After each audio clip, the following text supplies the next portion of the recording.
Okay, now onto the video. In the beginning I showed you some still pictures of the Ruger 1022, just the way it came from the factory. Carbine model, stainless steel barrel, 18.5 inches long. No scope. None of the accessories you see on it now, just whatever you've seen in the picture. And then I didn't get it out, but it's inside the box, that factory lock that comes with it.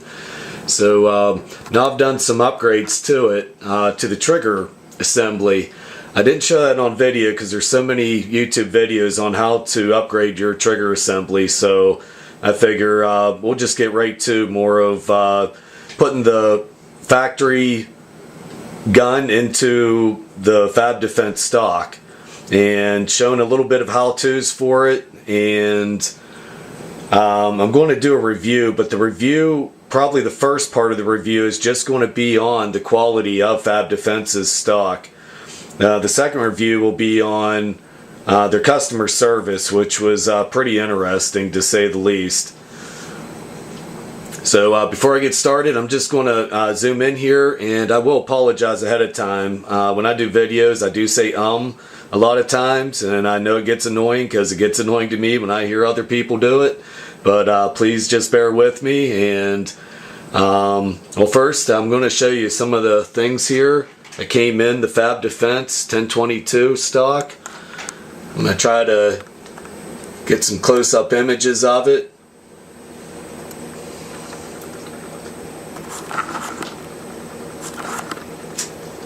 Right there is what they call the M4 style, and it's actually got a model number for it, but it's a 5-stage or a 5-step telescopic stock.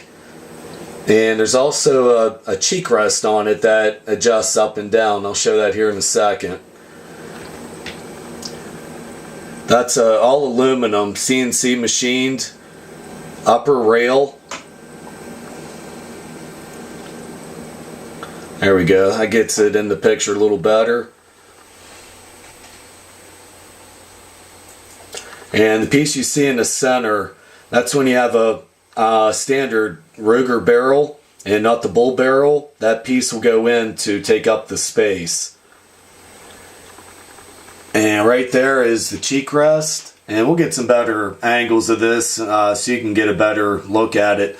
Like I say, camera is really not that great. It's 6 megapixel. And we need to upgrade it, but right now budget just can't do it. So it's on the list, and hopefully within a few months maybe we can get a better one.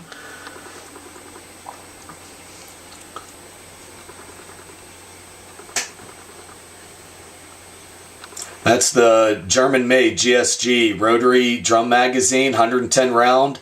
I've actually had it out and tried it in the gun, and I tell you what, the reviews I've seen on the American-made one, I believe it's made by ProMag. Wow, those are some pretty bad reviews, and I mean a lot of them for the reviews not to be right. And I see so many reviews that are positive on this GSG rotary magazine. And I tried it out when I was moderately pulling the trigger, but no jams whatsoever. Everything was working the way it should. When I started trying to pull that trigger as fast as I could just to see what it handled, even then I only had 2 jams. And I'm just using Walmart generic 22 brand rounds. I can't remember the brand of them, but you know, they weren't the expensive or higher end ones. And of course, those are the Ruger BX25 magazines. It was a 2-pack of them. I got for $32 free shipping, one of those Christmas sales. And here's one of my favorites and a lot of people's favorites, if you can see it. Maybe it ain't coming in too clear, but that's the rapid fire device, the BMF Activator. And I'll take in, let's see if I can get my shadow out of the picture there. And it's right there. That's the trigger crank. It'll mount to the trigger guard and allow you to turn every 4 cranks of that handle. I'm sorry, every 1 turn of the handle gives 4 pushes or pulls of the trigger. Okay, so I'm gonna step back here, set this into the tripod, and see how it looks from here. Now, I already got this loosened up, so we can go ahead and take that off.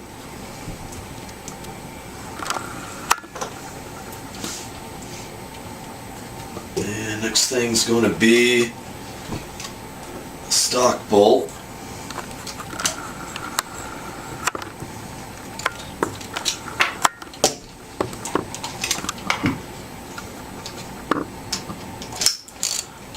And this one here ain't the factory bolt. I actually bought the stainless steel one.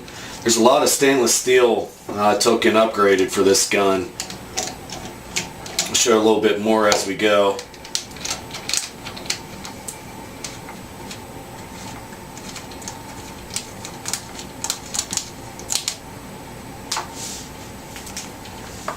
Okay, from here it's real easy.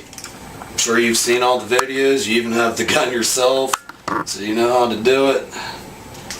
Take your safety, move it about in the halfway point, and then slowly pull up till it slips through. And there we go. I'll show you this a little more here in a few. I just want to let you see the factory stock. Just a polymer stock, the little grips in there. It's pretty nice stock, comfortable, seems real sturdy, well made. Good, set that aside. Okay, so like I said, we got the stainless steel barrel, 18.5 inches long. I've added the extended charge handle, which makes it super nice. The factory sold one so little that it actually hurt and was annoying when you only had that little half moon, that little dog that stuck out. It would only reach to the middle of your first finger. So every time you pulled that, the point of that dog went right into your finger. So when you're doing things quick, which you normally end up doing, very uncomfortable.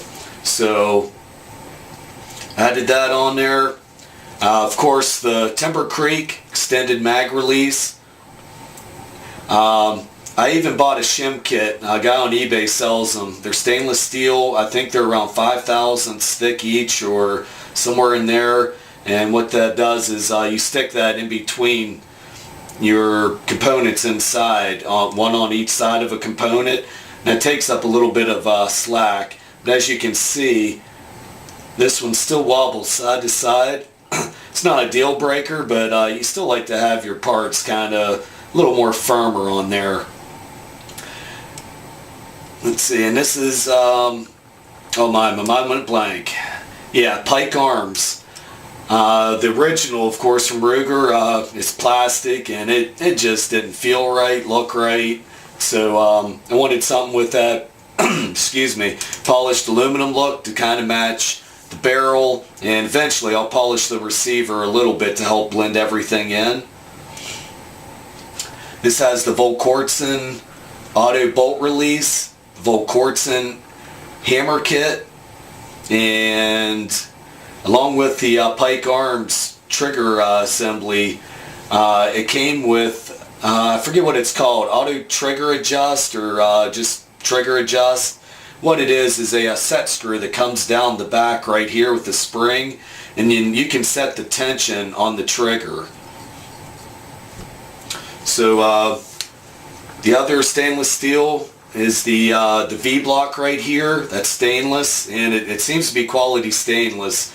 I took a magnet, put on it, and the magnet would not stick, and that's usually a true indication of a good grade of stainless. Whereas a lot of that junk coming from China, very low grade stainless. I bought bolts from them, put them on my tractors outside. Then a couple months you already see the oxidation and the corrosion starting to pit. So the bolts in there are stainless as well. We're going to go ahead, while we got this here, we're going to take off the top rail, Picatinny rail. Okay, I think I got them backed all the way out. Yeah.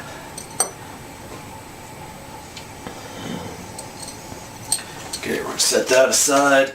So I don't know if you can see them, but there's your 4 mounts. I should say 4 threaded holes for your mount.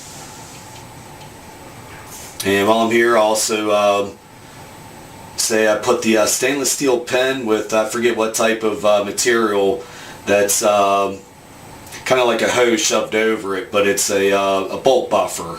So when your bolt takes and comes back in cycles, the rear end of the bolt is hitting a little bit of a cushion versus the factory got it hitting this just bare steel pin. Okay.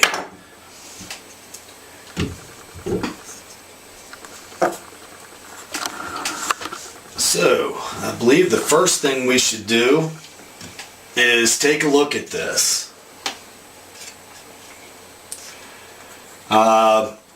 Very few reviews, pictures of these online. I tried YouTubing, Googling, Bing, DuckDuckGo. You see some images out there, but not some from the angles you might want to see more detail. Very few videos.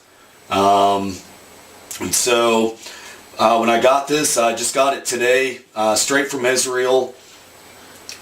This was, let's see, there's 2 sellers on eBay, and what I found out, they're exact same seller, but they got 2 different names selling the same product. Kind of, I guess, to create that fake market of competing against each other.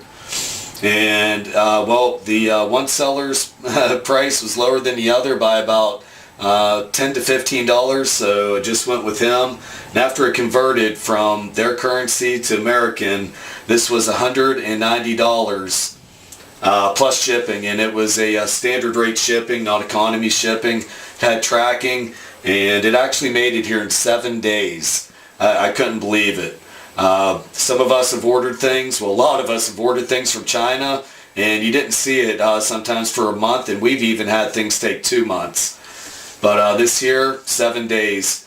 It only took like a day and a half to get from Israel to New York. Then from New York, it came real close to another town. From that town, right into our town, and then out for delivery. So let's show what they did. So far, this is very sturdy. I cannot hardly grab this, squeeze it, and it flex in any direction. They ribbed this nicely, fairly thick ribs. The outer is fairly thick, and they didn't use chintzy, the barrel nuts that have the gnarly points on them when you drive them in plastic, the gnarls grip. These are made out of brass, and I was really shocked to see that. I like that quality. It just shows you're getting a little more for what you paid for.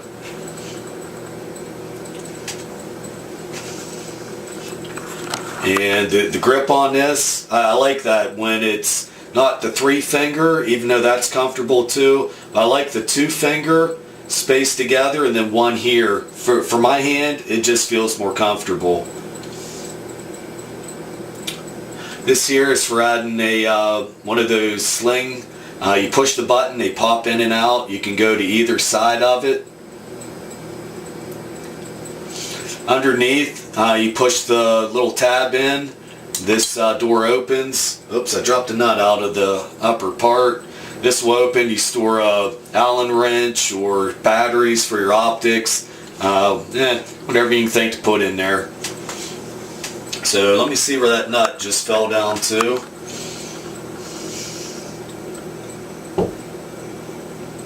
There we go. So we're going to let that slide back in. That's the only one that always falls out. Okay, those nuts right here are for when you drive the screws in and hold your Picatinny rails on.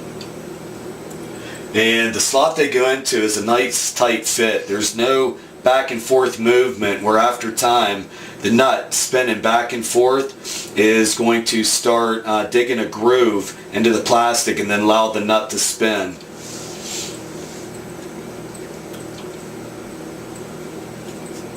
Okay, so We're just set that right there because we're going to use that here pretty soon. Okay, now I can see the model number. This is a GLR16-S. This has the folding knuckle on it, folding joint. The button, it feels just very firm. There's no flimsiness to it, no chintziness like something made in China. Everything snaps tight and firm, crisp.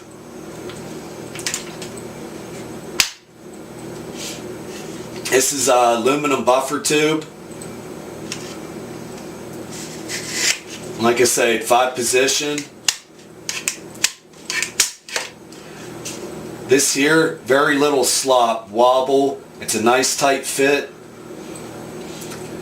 One thing I like, I don't know if I'll ever use it, but it was just kind of neat. They incorporated in this pocket right here, and on this side in the same pocket here is hollow, and you can see a hinge pin right here and the little lobe here. This back pad, when you depress these tabs in, this will open up and you'll look down in and you'll see 2 hollow spaces. I'm assuming you could stick batteries in there, again Allen wrench, about whatever you can fit in there and you think you might use. So this is where your cheek rest is going to mount to, and I think I'm going to mount that later. We're going to get a little more to getting this stock and the receiver part put on. So we can do this afterwards. So bear with me, I'm going to turn this around this direction, and right in the back is a nice long threaded hole. Fine thread, of course, so you get a tighter bolt that goes in it, and this came with black oxide bolts. Those would do the job, but like I say, I like stainless. I especially like 304, 316 stainless.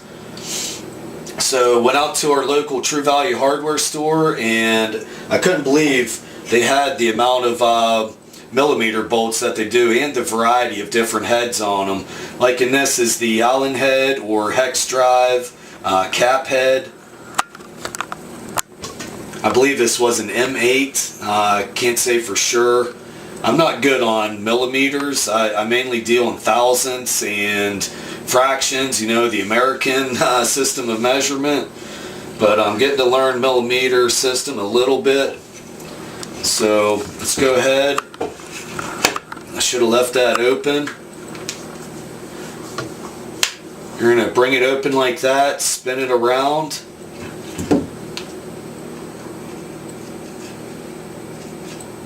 Okay, I might have to open it up a little bit. Let it pop in place.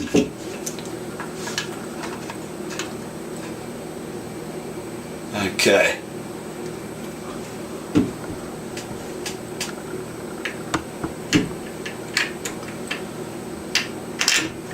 Probably should use a torque wrench on these just to make sure you don't over tighten. This is a good material they use in these, but it is a type of, you know, plastic. It's, I think, fiberglass reinforced. So we'll just give it a good snug.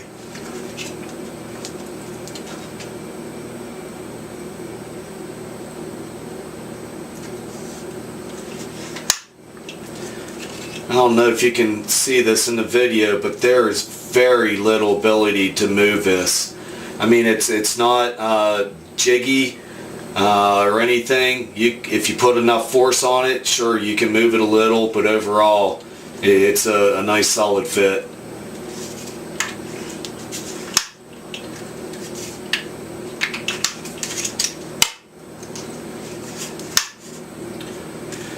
They do sell also a fixed model, whereas this section right here would just be a straight piece of either polymer, the same material made the stock was made out of, or it's aluminum.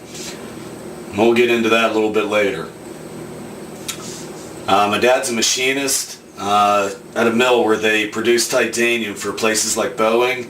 And so we've already started looking at design to how to make our own for this. In case I don't ever want the folding design, I really don't use a folding design.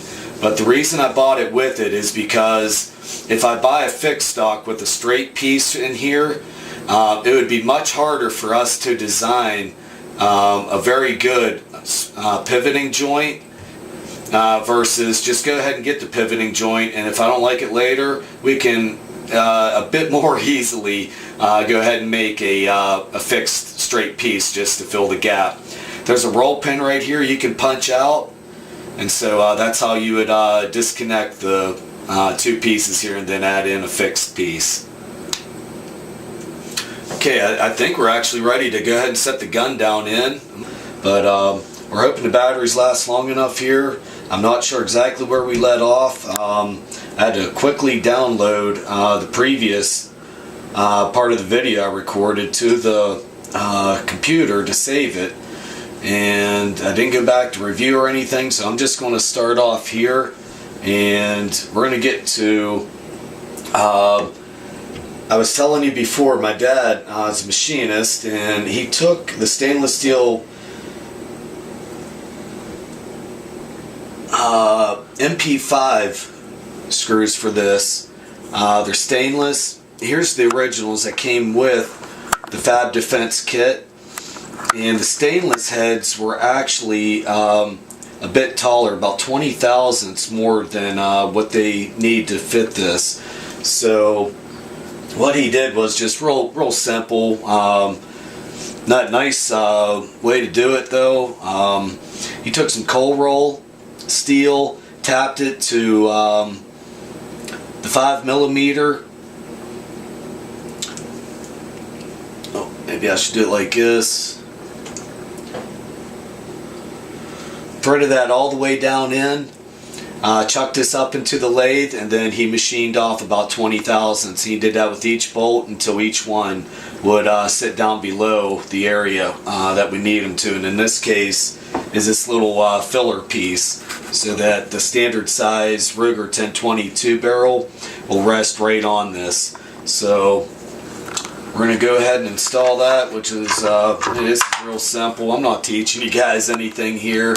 I just like to do a little more detail on this particular stock because there's so little on it out there. Everyone's buying those aftermarket stocks that people want to be play make-believe and think they got a AR-15 rifle or something like that. They got fake little switches on them to impersonate what an AR-15 does. And I read the reviews on those ones, and I'm seeing a lot of people complain about how they're chintzy. Those nuts inside I was telling you about, these inserts right here, they're saying even using a torque wrench, tightening them down to specs, the nut inside was slipping because the plastic mold they made wasn't thick enough, and or the plastic wasn't durable enough to just even withstand that standard torque pressure. And so that's why I went with this one, even though I had to pay a bit more for it, and on a tight budget. I just wanted to make sure I got a stock that I was going to be pleased with.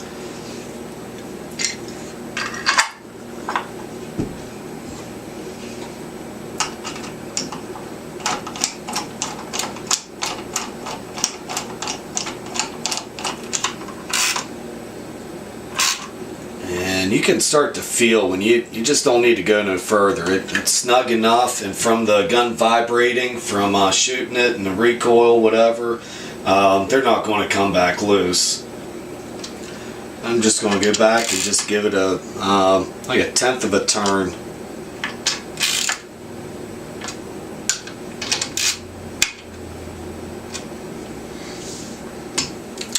Okay, I don't know how well that's showing. Like I say, we only got a 6 megapixel camera. It is a Canon PowerShot, but it's a little older, so we're not sure if just from the get-go it doesn't do that good, or maybe it's just getting old and things are inside are just starting to give a little bit somehow.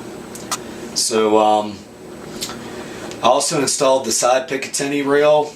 You can see the stainless steel screws. Also, like I said, we turned down the length of the head so it would recess down in there, so if I ever did mount anything to it, I ain't got to worry about it hitting the heads. I doubt I'll put anything on this, but just in case.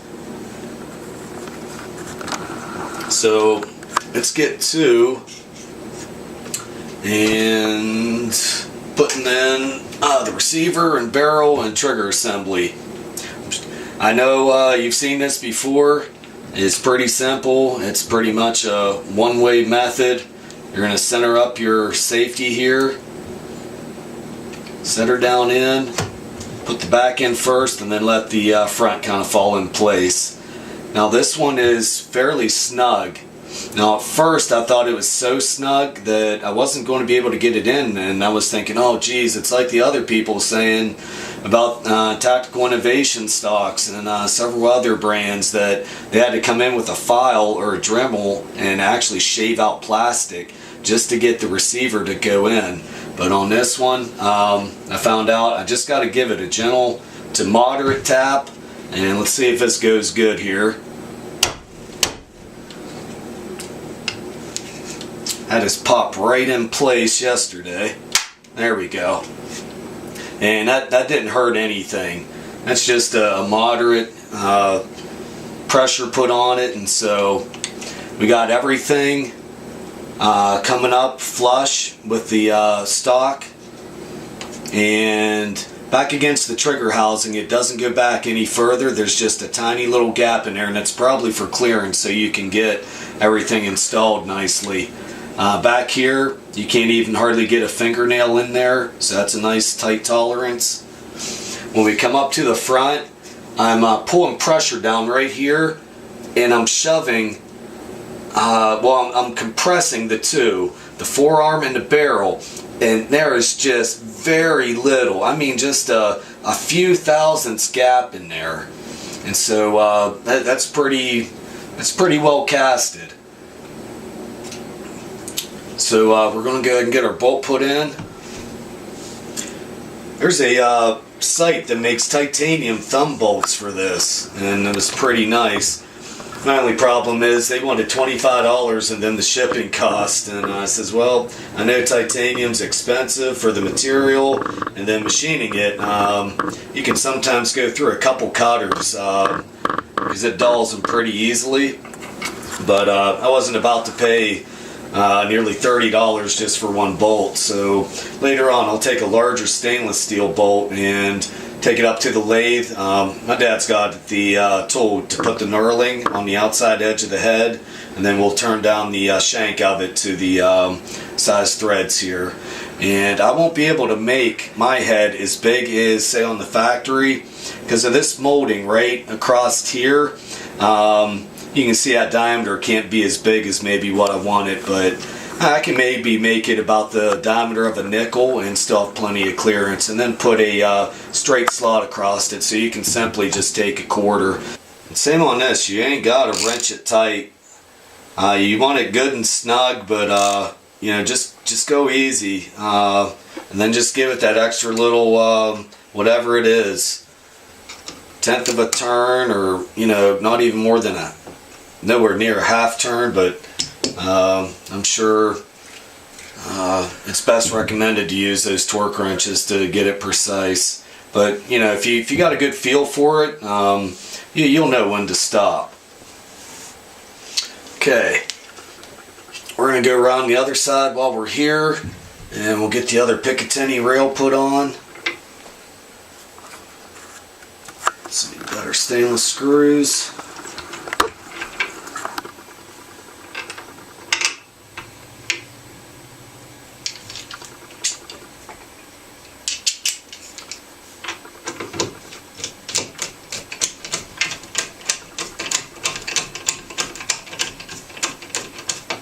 Me, I don't like to tighten one side down first. I like to snug, just barely let it come down and touch, and then do the other side. That makes sure everything seats flat.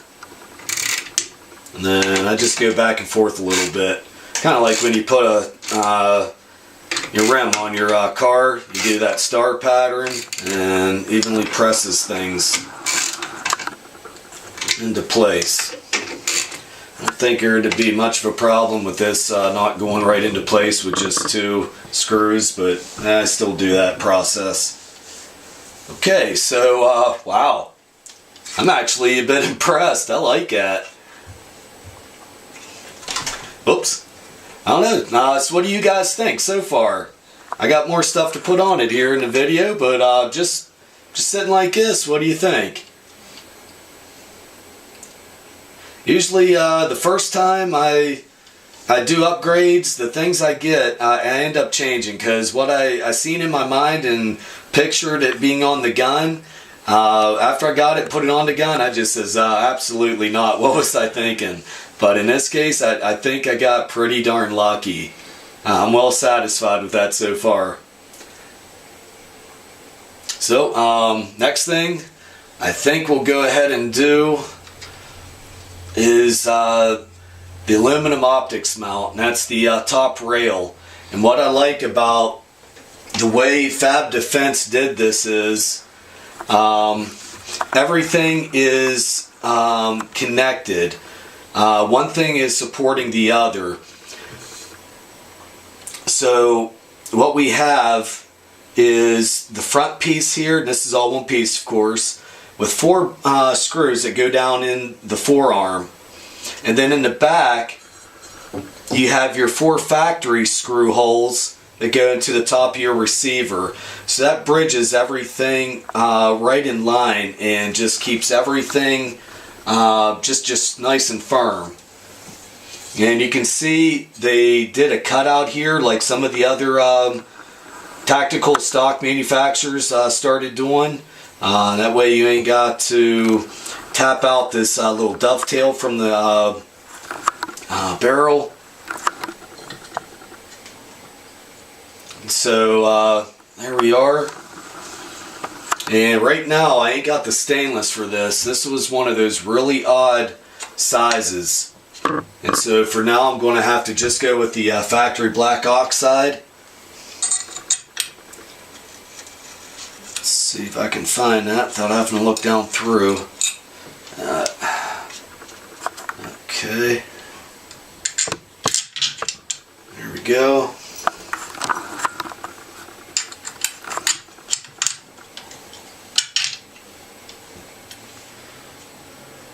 Yeah, these are I believe, an M3. So not a very common use for these. You go to the hardware store, there's really not that practical use around your home that you'd be going out to the hardware store and for them to have something like this in stock. And so it's just one of them things they don't carry.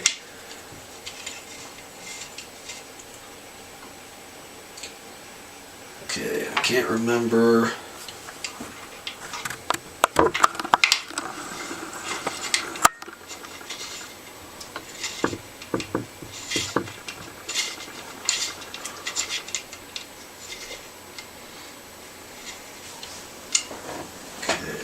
Screwdriver.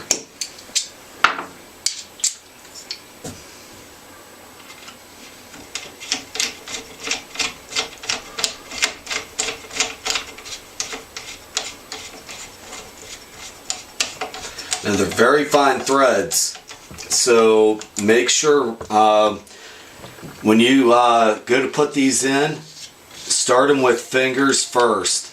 Make sure they're going in nice and smooth.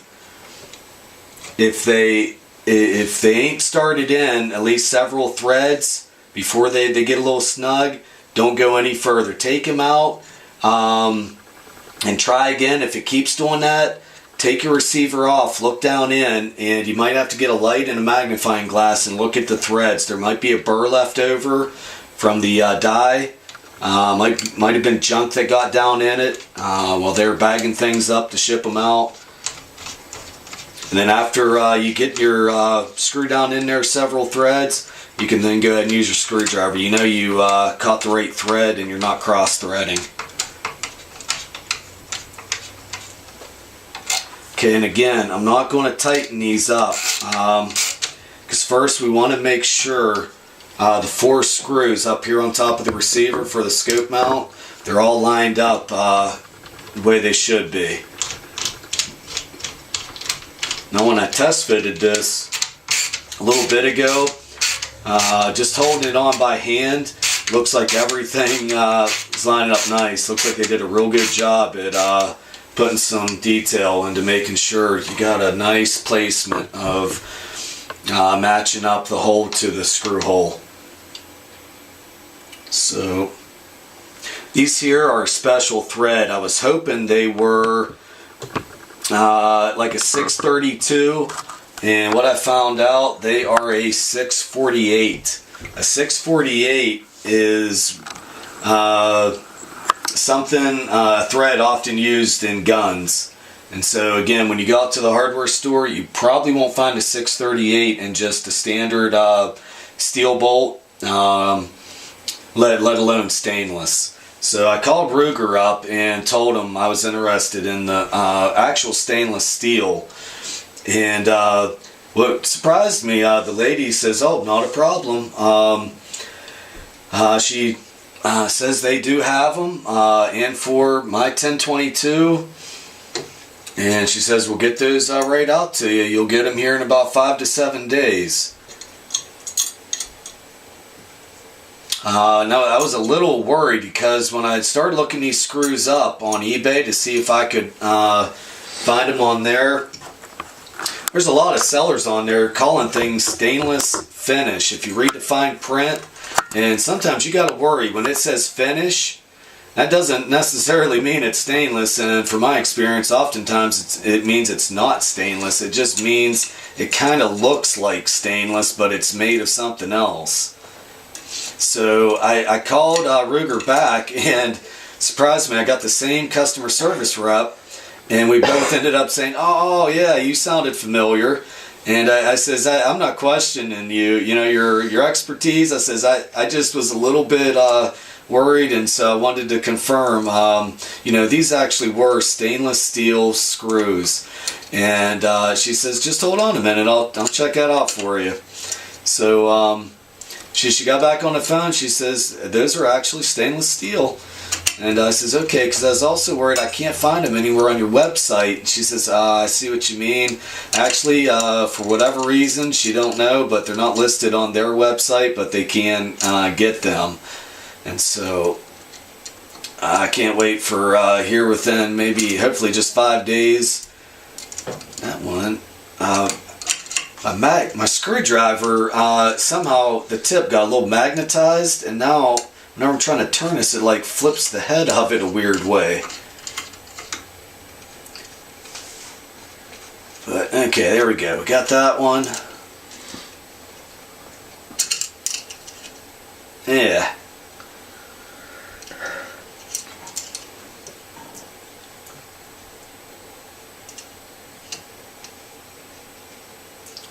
On some of these, I'll turn it counterclockwise until I feel the screw drop down in, and that's where the start of the thread on the screw falls right before the starting thread of the hole, and then I go clockwise, and I know I've started both threads the way they should.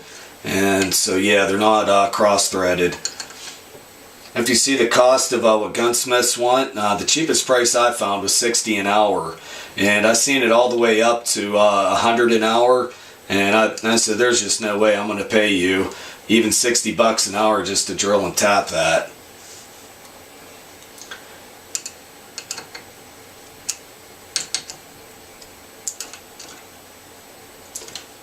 Okay, and I'm just giving that a little bit. It's hard to give it a little more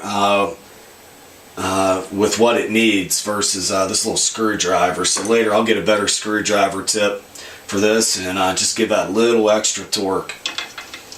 So we can finish snugging these down.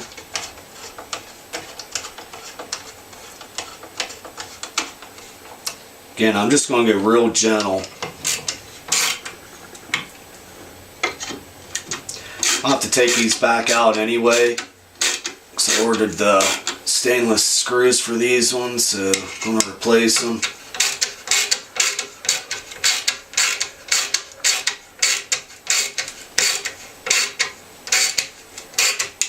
Okay, that feels good enough.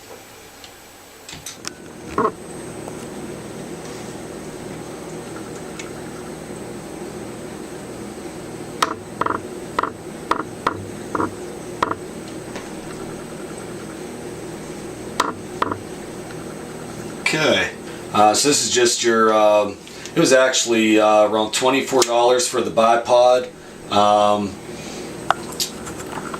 One of the sellers on eBay had make an offer and already had it on sale, so I got this for $16 and free shipping. What I liked about this model here,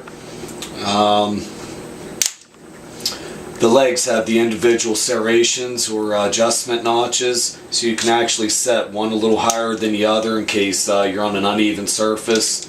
I don't have too much cause for that, but it's just a nice additional feature, so if you do need it, it's there. The other thing I like about this has the pivoting aspect of it to where it feels pretty snug, and so I'll have to see, once this is mounted on the gun, can you actually then turn your gun without the legs just trying to turn with it. These aren't the solid just generic plastic ones, but yet it's not the higher end quality rubber that's got the nice soft squishy texture that really grips things. So this is like a semi soft rubber that might help grip some, so when you're turning your gun, your bipod just ain't going to turn with it, which makes this feature kind of useless. But again, for 16 bucks free shipping, everything seems pretty well made. I know it's made in China, but this is one of them products it seems like China actually did a good job on. Quality control wasn't sleeping that day. So let's go ahead and get that put on. Okay, those go forward. People are going to have their different ins and outs for why you face your bipod legs a certain direction. Some people will have them folded back. Some have them folded forward. Myself, for looks, they look best when they're folded back. But there's people who will say the reason they have theirs folded forward is because if you have the legs to where they fold up in the back position, so they swing back this way and then come down, when they're mounted this way, they're saying when you put a little forward pressure on the gun, it's so the legs don't collapse. And I have never experienced that any time I've ever used these. Both on my Winchester 270, on a 22, or any other guns I've shot with these style bipods, that spring is so strong that that little bit of forward pressure, when you're holding your gun, you lean into it, it does not collapse the bipod. And so, yeah, I'm going to put mine though. The reason being forward is because I'm not sure with the banana clip and the GSG rotary magazine how much those legs will be in effect coming to hit things. And the other more important reason, I guess I'm saying that right, but another good reason is when this is mounted here and your legs are, if they're swung back, you then can't use your gun as well. You can't grip your forearm because your bipod's in the way. And so if you want to shoot your gun with the bipod on but not grab the legs of your bipod to shoot it with and still want the comfortable feel of this right here, you'd have your legs aimed forward. So we're going to go ahead that direction, and it's a simple swap. If I don't like it later, less than 2 minutes, I'll unscrew it, put it where I like it, and tighten her back down. And I'm not sure yet about placement of this yet, how far forward, how far backward, but we're just going to get her in there somewhere decent for now, just to hold it in place and see how it looks, and go from there. Looks like we're on the rail good. Give that a pretty good tightening. Okay. Actually, now that's stable, that seems to pivot fairly easily, so I might be wrong on what I said earlier. So for now though, there's an adjustment screw. I'm going to turn this sideways. Oh, almost lost it. There's a tensioner right here and a spring. The more you tighten that, the more it pulls the two parts together and gives a grip so it doesn't try to pivot. So I'm going to loosen that back up, set it forward till it's about centered. Snug her down. Okay. So get a couple little angles real quick here.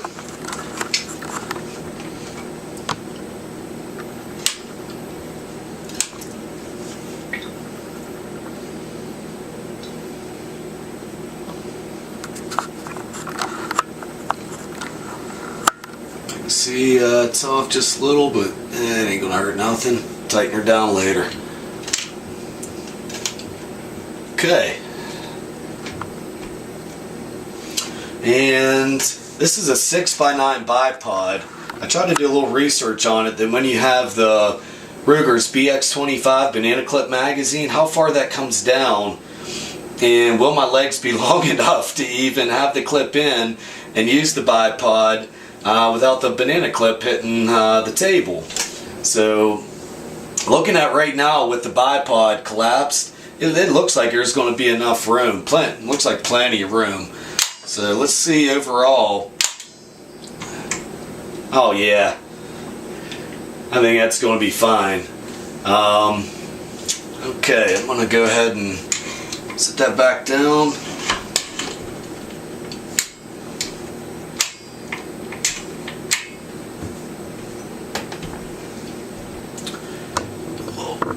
Got our scope here. I said earlier, I think this is a center point.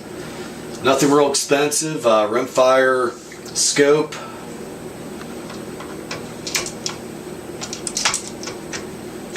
Right now I don't know the position, but I'm just going to set it kind of right there for now. Okay, there we go. It fell in place.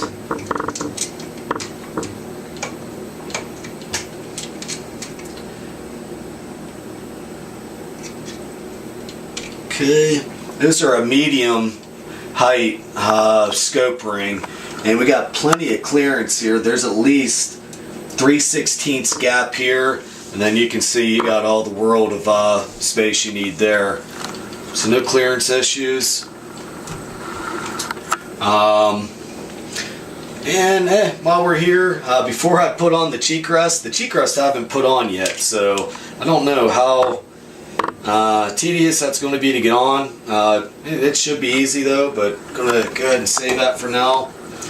Now on to the muzzle brake adapter. And the muzzle brake, we got two of them here. These are true stainless steel.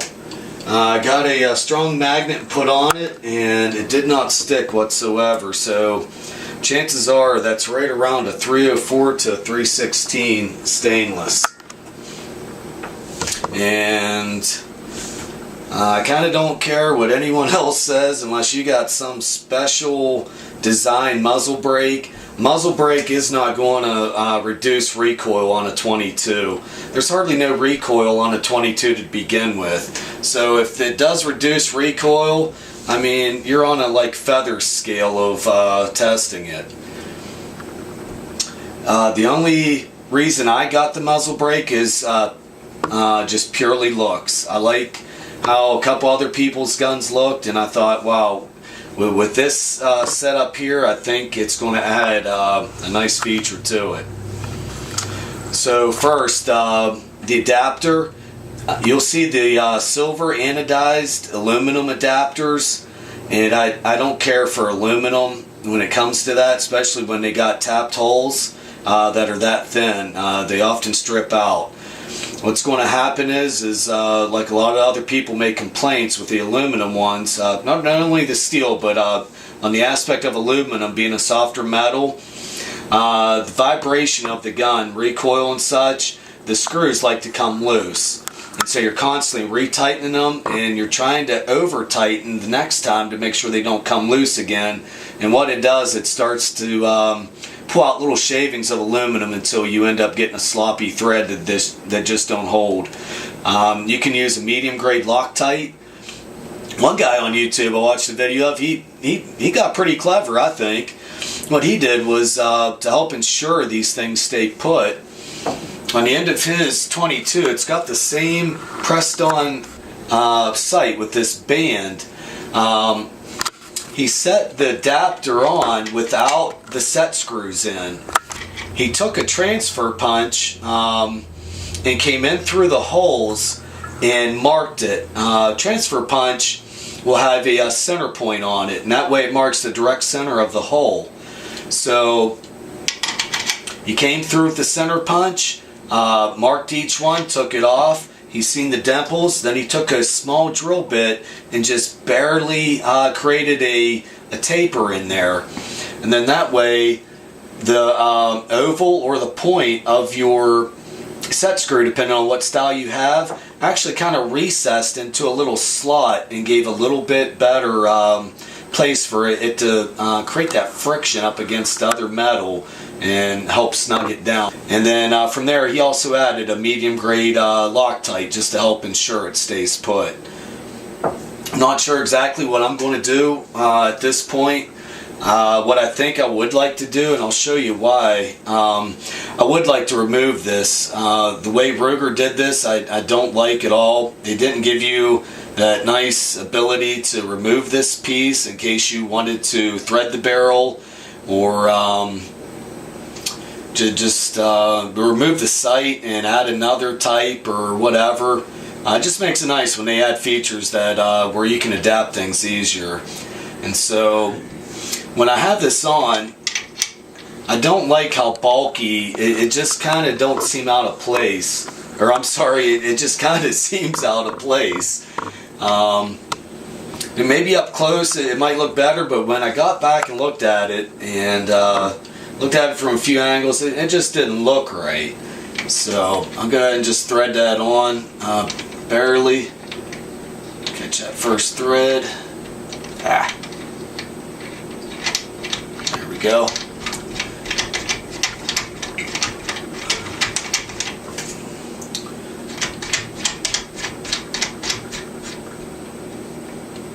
And it's about like that. And ask Lisa if we got a clear picture of it.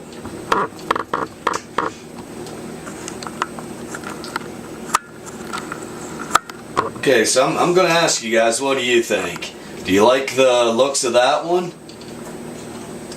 Or I'll show you the other one, and it's a pure stainless steel, or well, you know, good quality stainless at 304 to 316, and it's more cylindrical. It's barrel shaped.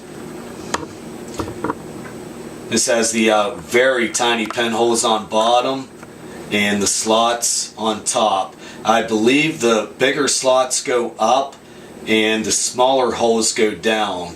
I don't know if it truly makes a difference. I'm not a muzzle brake expert. I'm not even an amateur, so I'll leave it up to other people in the comment section if they want to duke it out. Okay, or do you like this one better? So let me know in the comments which one you like better, and just give a little reason why.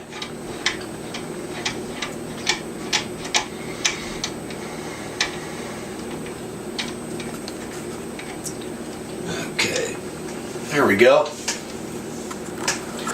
And actually might need to turn just a pinch to get her square.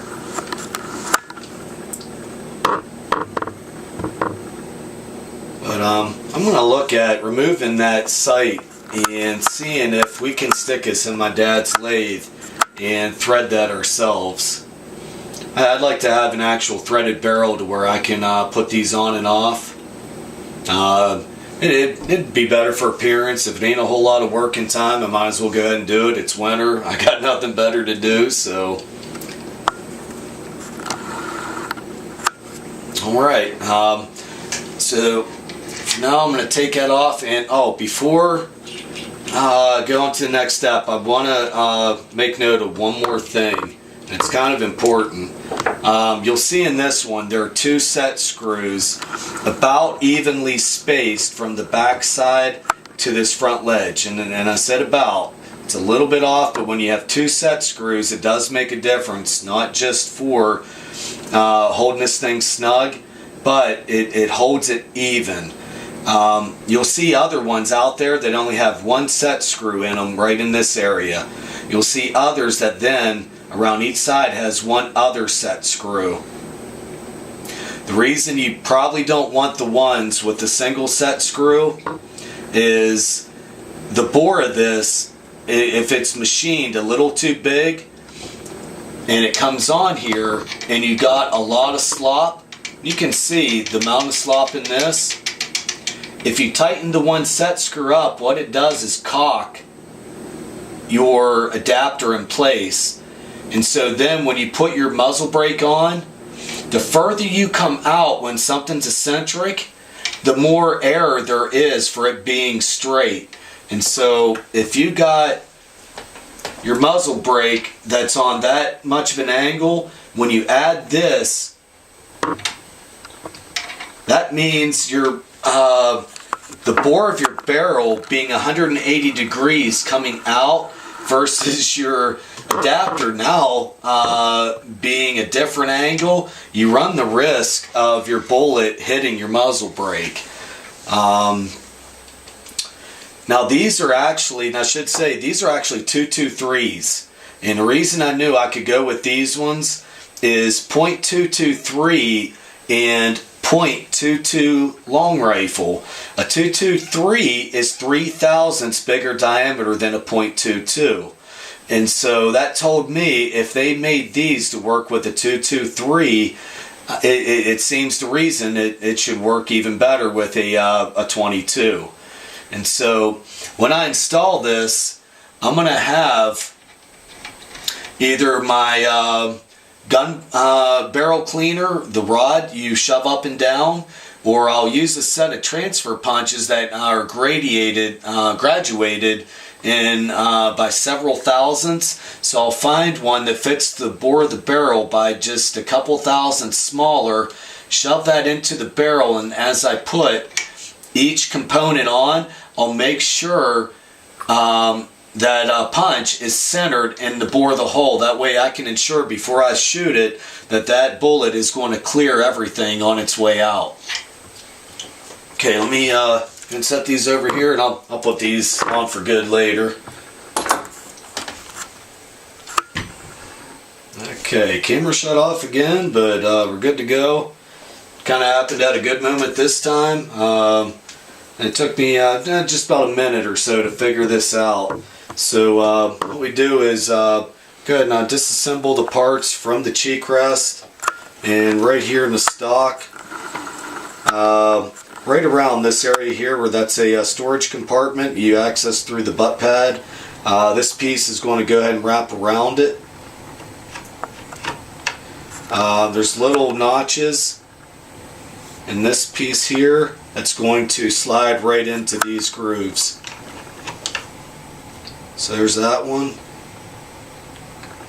And we're going to go ahead and just do the exact same thing just on the other side. So set this back up here. We'll come over top, get that started on the first one.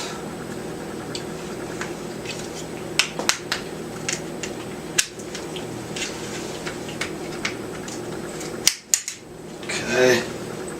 Then our thumb screws. These actually got a steel nut that's pressed in there, versus some of that stuff they makes just plastic and it's got threads in it.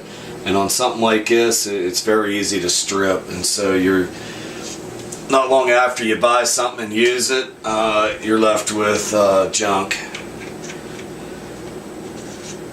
But steel threads, you're not going to strip those out. The nice thing is, if you should happen to strip them out, at least you can take and pop that nut out, stick another one in, you're good to go. Alright, so that's our the cheek riser, I'll call it.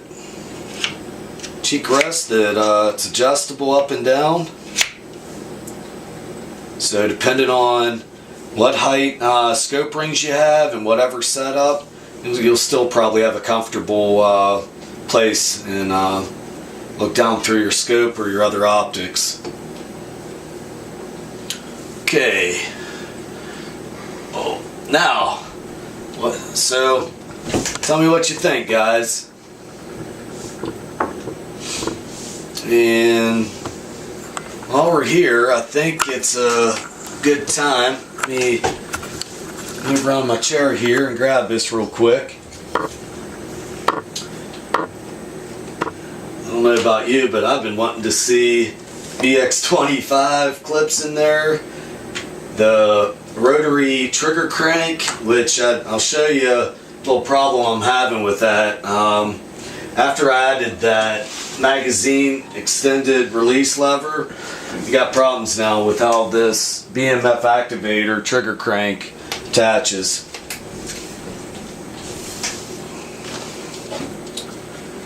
Okay.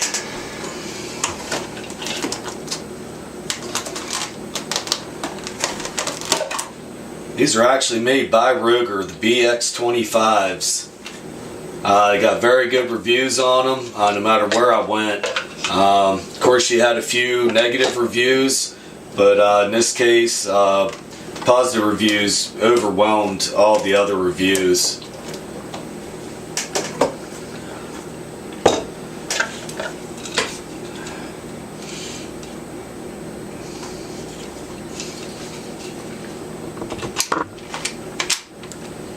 There we go.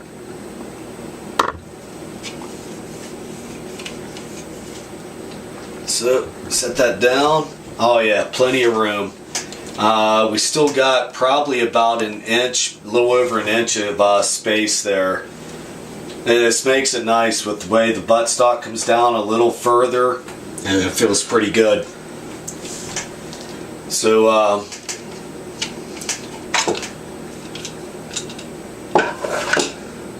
now the grand finale.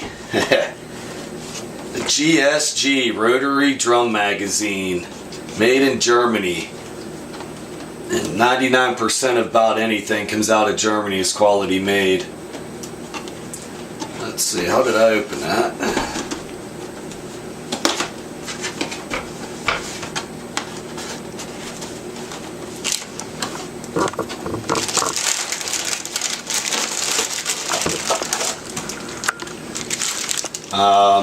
So what you get's also a little manual on here for maintenance, some little bit of do's and don'ts.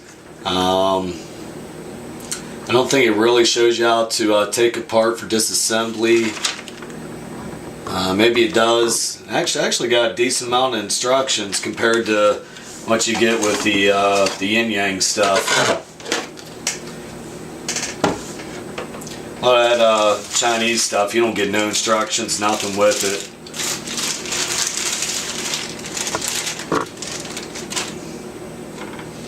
Okay. Like I said, I've only used this once already. For the most part, easy to load. You just follow the instructions and just do one bullet at a time, making sure each one's getting fed. It does take a little bit of time to load it, but wow, it is fun shooting it.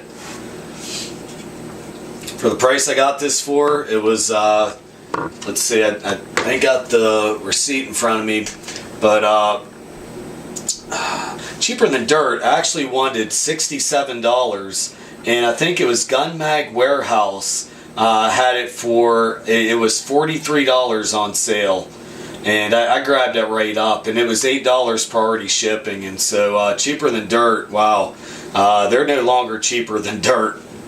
Not just on one item, on a lot of items I've compared.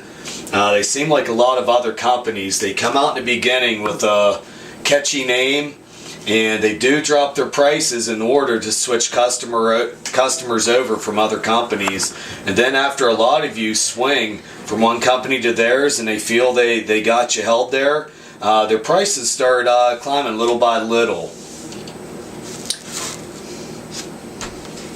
Okay, we might have a problem with the drum magazine, and that our bipod legs might not do in this case. And let's see, there we go. Nice snug fit, very little play in that forward to backward, side to side. It feels pretty good. We're going to go ahead and drop it down and cross our fingers. Hopefully that still clears. Oh yeah! We got lucky. Nice.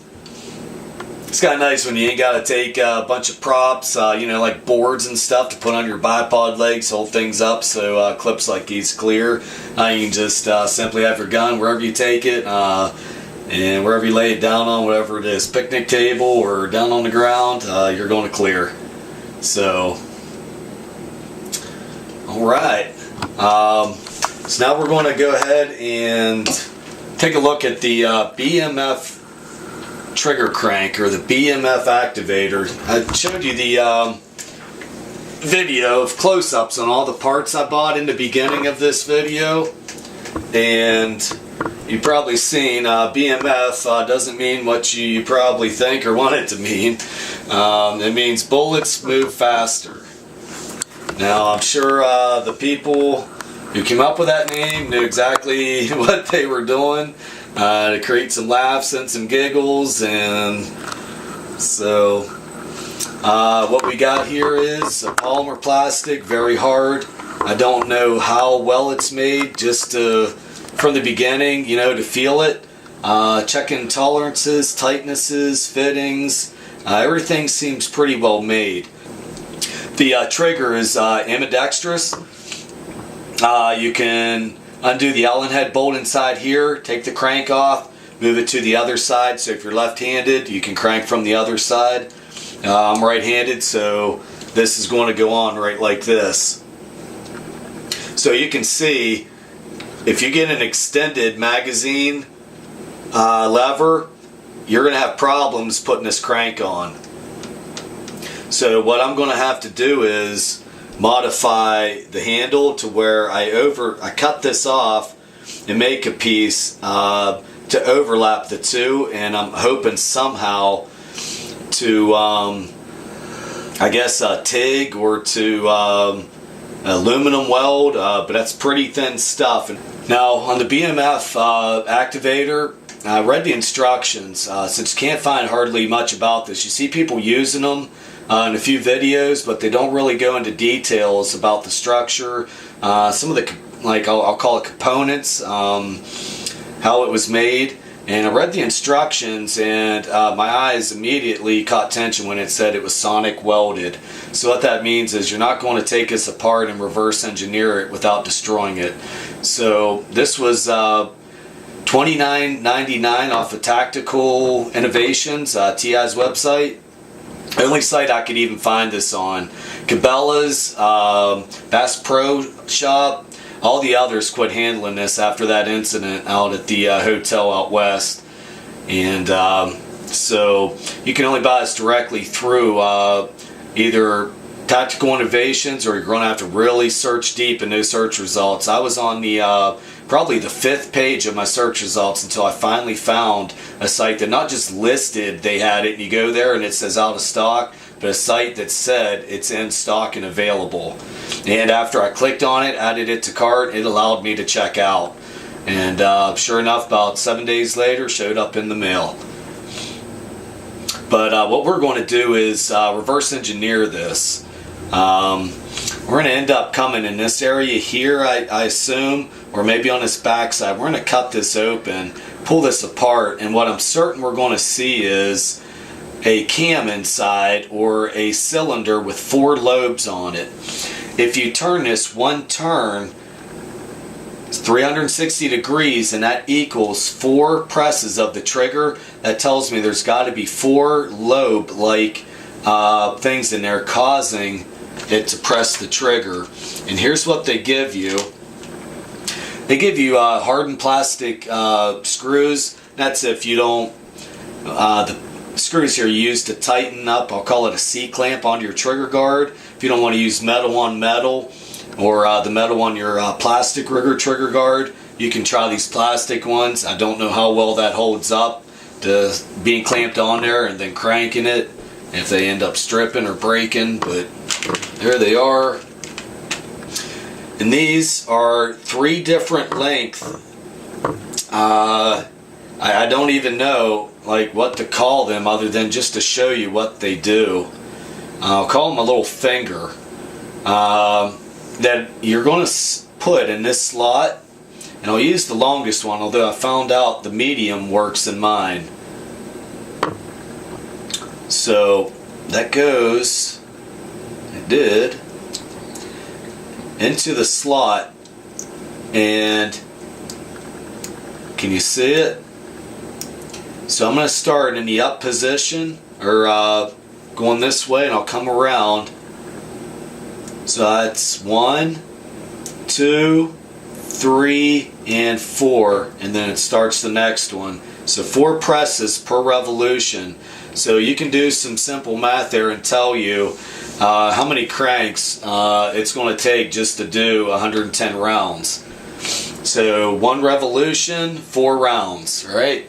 So 4 into 110, and that'll tell you how many cranks before you've emptied the 110 rounds.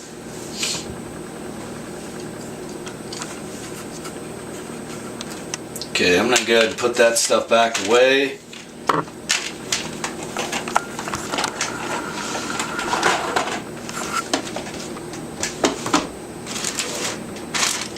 little bit of clearance here.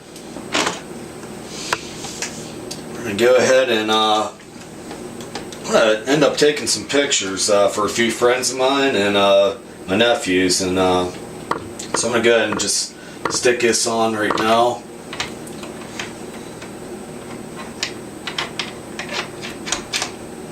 I think this is definitely one of those times I'm justified in some bragging rights by sending them this picture and just joking around with them and saying, hey, top this, and you know, and whatever, and trying to make them jealous, huh?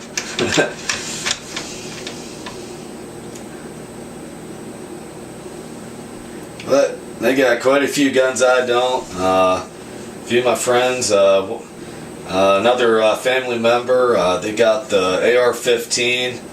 I forget which was which, but it's the one that can shoot either the 223s or the 5.56. And if you would, give me a thumbs up. I'd appreciate it. And I'd like to hear you guys leave some comments. And before I go, this was mainly a review on Fab Defense. Now, yeah, it was somewhat of a how-to on just a moderate how-to on the assembly. I didn't go into details like you seen earlier on how to actually rebuild the trigger guard, but just mainly on the stock for a how-to put it together, because like I say, no one's really showing much on the internet, if anything. So the review is based on the quality of their stock itself, and I think I will do a part 2. So like I said, their customer service was it was pretty lame. So overall, the quality, I can't complain. The only thing I can really say about it is where these screws go in, this aluminum optics mount, they should have done, and they could have done, and easily and inexpensively, is to where these screws go down into a nut, an actual steel nut, and not a long threaded plastic sleeve. Inside there, they could have molded it in such a way that had like a C shape with a hole drilled down through, or the mold in the plastic already left a hole, and you slid a nut in from the side, and that way you had a metal screw going into a metal nut. Versus those long threaded things, sometimes things get hot you have a little bit too much torque or whatever, maybe that'll give some give to it, or in case you cross thread it and don't realize it and you start peeling plastic threads out.